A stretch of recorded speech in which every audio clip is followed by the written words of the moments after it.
4,000 years ago. I'm King Tutankhamun. Tutankhamun? You can call me King Tut for short. King Tut became Pharaoh of Egypt when he was just 9 years old. 9 years old? That can't be right. He would only have been in year 4. Well, we did things differently back then. I'll say. Anyway, King Tut became Pharaoh. People believed that all of Egypt belonged to the gods, and that the Pharaoh was a representative on earth of the gods, or maybe even a kind of god. They believed in lots of gods and goddesses, and had lots of myths about who they were and what they did. The most famous of these is the myth of Osiris and Isis. This is my favorite story.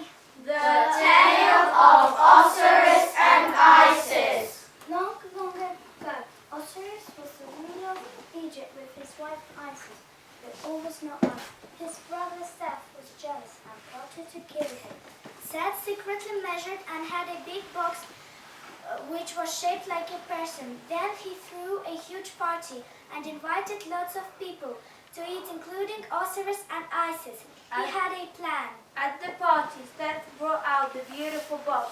He said that whoever it fitted could keep it forever. Lot of guests tried it for size, but it only fitted Osiris. As soon as Osiris got into it, Seth slammed the lid and threw it into the Nile. Isis was heartbroken. She looked up for her husband for many years. Finally, she found the box. But Seth saw her. He chopped Osiris into pieces and scattered them over the land. Isis spent many more years collecting up all the pieces of Osiris and putting them back together by wrapping them in bandages.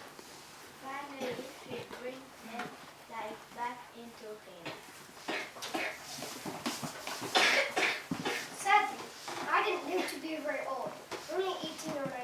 They didn't have very good medicines back then, and scientists think that King Tut died of a fall from his chariot. When he died, he was mummified. This meant that he was embalmed and wrapped in bandages to preserve his body. All of my organs were taken out and put into jars to keep them safe, because he was so famous that King Tut was buried in a fabulous tomb in the Valley of the Kings. There weren't just kings buried there, though. There was also a queen. Her name was Queen Hatshepsut. Queen Hatshepsut didn't see why only men should get to rule the land, so she declared herself pharaoh. All pharaohs had beautiful tombs which were decorated with pictures of daily life. The ancient Egyptians put lots of objects into their tombs that helped them on the journey to the afterlife. They put in lots of things I might have needed, and even models of people to do my work for me. These are called Chabti. When the tombs were rediscovered, we learned lots about ancient Egyptian life and what was inside. The person who discovered King Tut's tomb was called Howard Carter.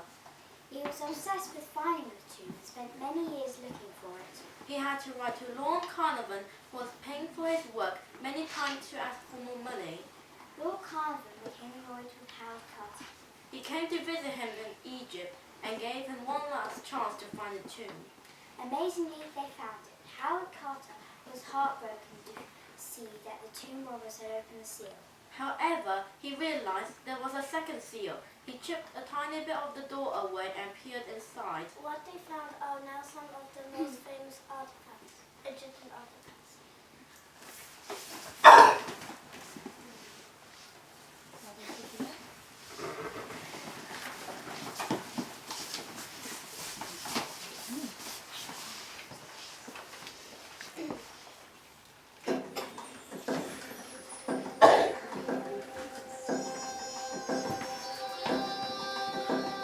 Amazing Egyptians, exciting Egyptians, amazing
toot, come and take me back in time.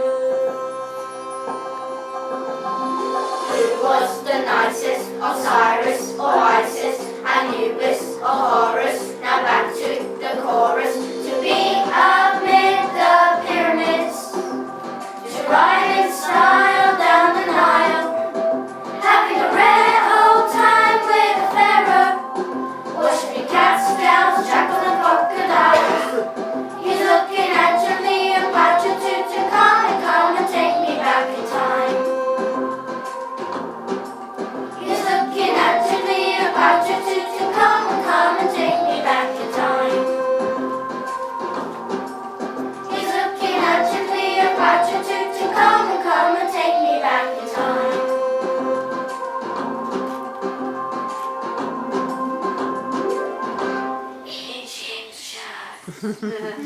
Bravo.